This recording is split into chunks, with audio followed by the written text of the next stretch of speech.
customer states leaking oil. You don't say. That engine cover, that oil leak, and we are gonna fix it right now.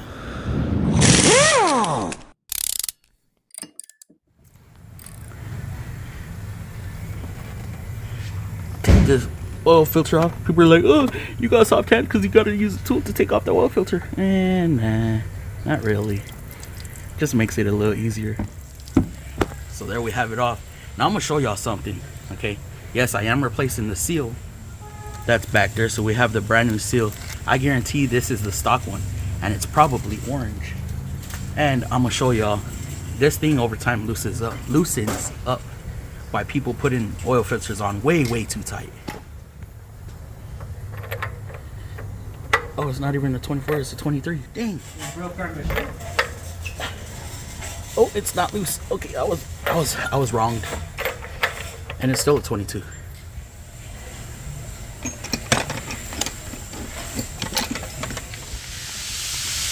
Now, some might say this is overkill, but it's alright.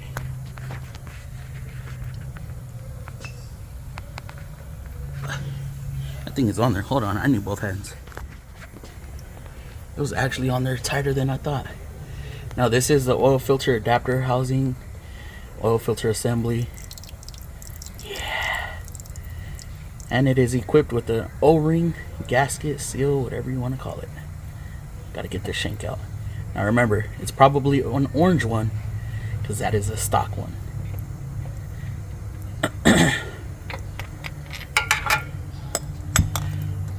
And what color do we have?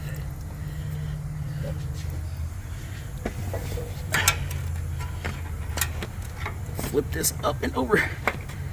Orange! There we go. We're gonna be replacing it.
There we go, the oil cooler leak is complete, and then we got it all cleaned up.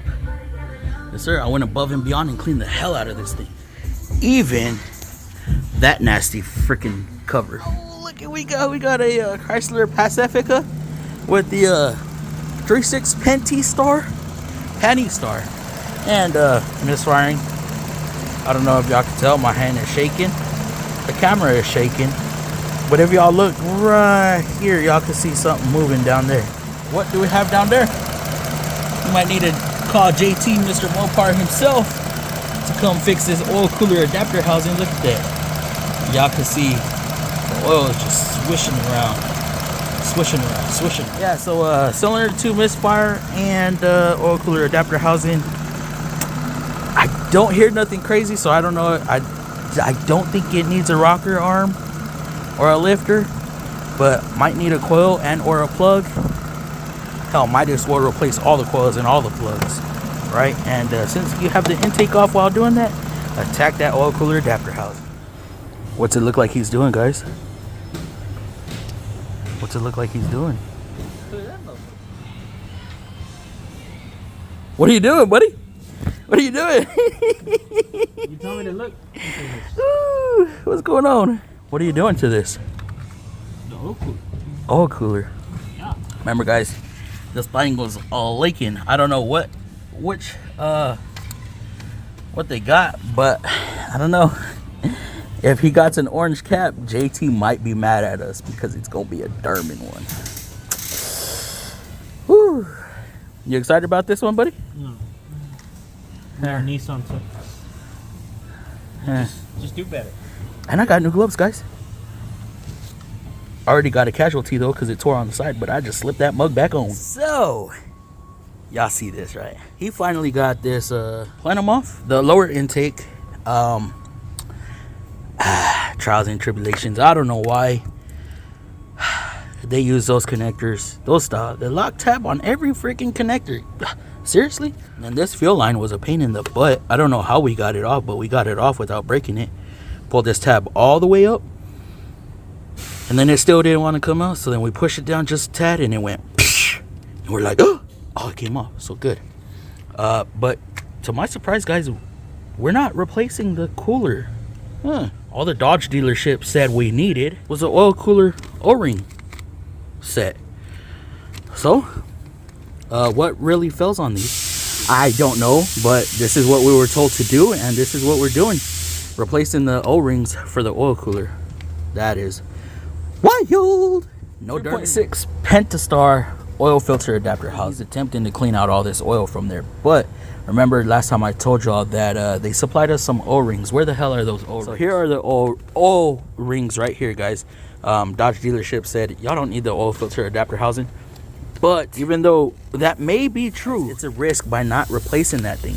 Because what if there's a slight crack in it or something that we can't see with our eye, and the O-ring will just slow down the leak, right? But I want to show y'all something else. As he's cleaning it up, y'all can see these orange ones are stock. These are OE. These are manufactured. It came out the factory with those O-rings on it like that. Now look, those O-rings barely stick past the plastic. Guys, these get so crushed and they get so worn to where they have no elasticity. They have no rubber band, if you will, to seal. So that is the issue with this oil cooler. You might want to replace it, you might not. This is the cheaper route, but I do advise to replace it. So he finally got these O-rings off that oil filter adapter housing. Now look at how squared they are, guys. Now I want y'all to see this one. Look at that. Look at how it even has a ridge on it. Don't mind that part. That's where we were trying to take it off. But these things are so compressed that they're not doing their job anymore. Now, like I said last video, I do still recommend to replace that adapter housing, but this is the cheaper way for the customer. Now, if it comes back leaking again, that's when I do advise you have no choice but to replace the oil cooler. But I'll tell you what, for not being a MOPAR mechanic, he doing alright.